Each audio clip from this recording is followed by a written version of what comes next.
આ છે અમારા રીંગણ કાલે વેણી અને માર્કેટમાં ભરાઈ દીધા છે. વરસાદ બહુ હતો એટલે ખોડ બહુ થઈ ગયું છે. હવે ઓને 2 દિવસમાં હળાવવાના છે. હવે વિના ઠાકોર શાક કરવા માટે રીંગણ વેણવા આવ્યા છે, પણ રીંગણ અંદર છે નહીં, જેમ કે કાલે વેણી દીધા છે અને વેણવાવાળાને એવા વેણ્યા છે કે બિલકુલ રીંગણ રાશા નથી. કોણ કોણ શાકભાજીની ખેતી કરે છે, કોણ કોણ ઘરે શાકભાજી વાવે છે, વધારે ના વાવો તો માપની વાવો. બહુ મસ્ત રીંગણ થવાના છે. અરે એના પહેલાં અમે રીંગણ વાયા હતા, જોરદાર થયા હતા. જો બધાને જય માતાજી. વિડીયો આગળ શેર કરતા રહેજો.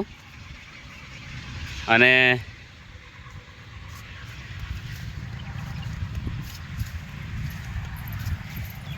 જડ્યા કે નહીં? હા, નહીં જડ્યા. પહેલાં અમને જ વાયા હતા રીંગણ, જબલું ખાલી છે. અને આ શાક બહુ મોટું ખેતર છે અને શાક કરે એવા તો મળી જાય. કોને કોને રીંગણનું શાક ભાવે છે કોમેન્ટ કરો, ને કોને નથી ભાવતું ને એ કોમેન્ટ કરો. જય માતાજી, જય ખતમાં. વિડીયો આગળ શેર કરજો. અને જો આવી ખેતી છે.